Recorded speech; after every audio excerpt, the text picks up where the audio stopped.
जय माता दी दोस्तों। आप सभी का मेरे चैनल पर बहुत बहुत स्वागत है। आज मैं शेयर कर रही हूँ आप सभी के साथ अन्नपूर्णा माता की पूजा की सामग्री। तो ज़रूरी जो बिल्कुल आवश्यक जो सामग्री होती है वो मैं आपके साथ शेयर कर रही हूँ। तो चलिए हमारे वीडियो को शुरू करते हैं। तो देखिए, सबसे पहले तो हमें एक चौकी चाहिए जहाँ पर हम पूजा जो है अपनी माता रानी की स्थापना करेंगे। और हमें यहाँ पर एक फ़ोटो चाहिए अन्नपूर्णा माता की और भगवान शिव की।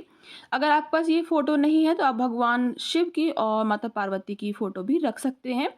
और यहाँ पर आपको कुछ अनाज चाहिए, तो मैं यहाँ 2 तरीके के अनाज रख रही हूँ। मैं यहाँ गेहूँ भी रख रही हूँ और चावल भी रख रही हूँ।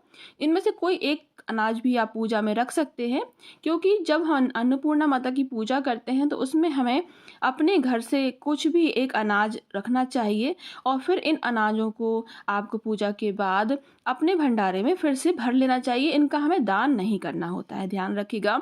इसको आपको अपनी पूजा में सम्मिलित करने के बाद, इसकी पूजा करने के बाद जब पूरा आशीर्वाद माता का इस अनाज में आ जाता है तो इनको आपको पूरे साल चलाना होता है। थोड़े थोड़े करके अपने भंडारे में आप भरते जाइए और या फिर एक लाल कपड़े में बांधकर अपनी रसोई में भी रख सकते हैं।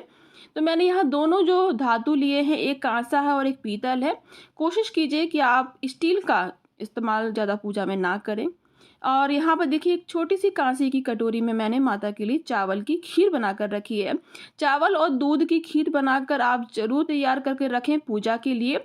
वैसे तो ये जो पूजा होती है 21 दिवसीय भी होती है, 17 दिवसीय भी होती है। और जो लोग बिल्कुल भी व्रत नहीं कर पाते हैं या फिर ज़्यादा नियम का पालन नहीं कर पाते हैं, तो वह जो अन्नपूर्णा माता की जयंती होती है, जो कि लास्ट मार्गशीर्ष महीने का लास्ट दिन होता है पूर्णिमा का, तो उस दिन भी वह पूजा करते हैं। बस गृहस्थ आदमी को, गृहस्थ स्त्री को ये पूजा जरूर करना चाहिए। माता अन्नपूर्णा की कृपा जिस स्त्री के ऊपर होती है उसका कभी भी भंडारा खाली नहीं होता है, अन्न धन से भरा रहता है, घर में खुशहाली हमेशा छाई रहती है।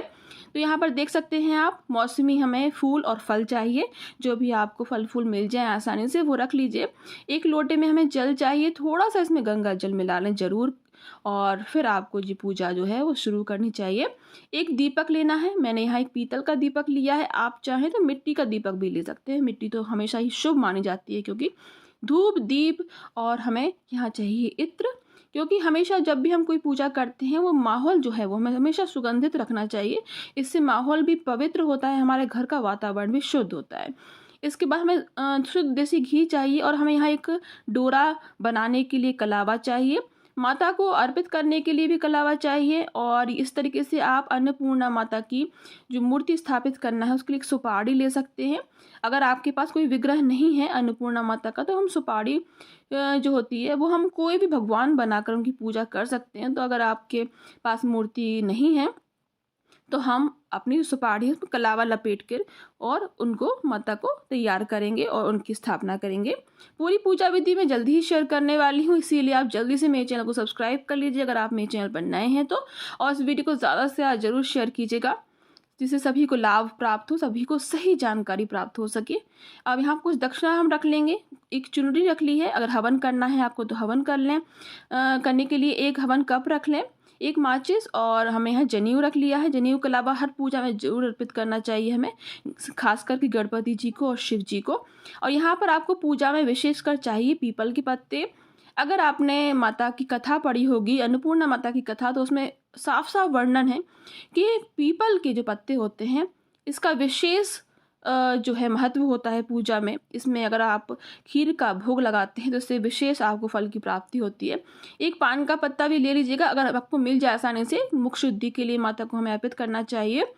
हर कोई जो माता की जो पूजा होती है, कोई भी माता की पूजा होती है, उसमें हमें पान का इस्तेमाल जरूर करना चाहिए। पान का पत्ता बहुत ही शुभ माना जाता है। और कुछ सुहाग का सामान हम रख लेंगे, 5 या 7 चीज़ें आप ज़रूर रख लें सुहाग की, माता को अर्पित करने के लिए। इसके बाद आपको ये पूरी पूजा शुरू करनी चाहिए। और पूरी पूजा के बाद सामान का क्या करना है, प्रसाद का क्या करना है और ये चावलों का क्या करना है, वो मैं डिटेल में आपको उस वीडियो में समझा दूंगी, जो मैं आप पूजा की विधि बताऊंगी आपको।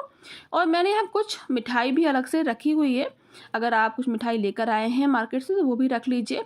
अगर नहीं लेके आए हैं तो कोई बात नहीं, सिर्फ खीर से भी हम ये पूजा कर सकते हैं। इस तरीके से आपको ये सारी सामग्री इकट्ठी कर लेनी है। ये बिल्कुल सबसे ज़रूरी सामग्री है, इसके बाद ऐसी कोई सामग्री नहीं है जो आपको ज़रूरी लेनी पड़े। तो यहाँ पर एक बाती बनाने के लिए मैंने कलावे की बाती रख ली है।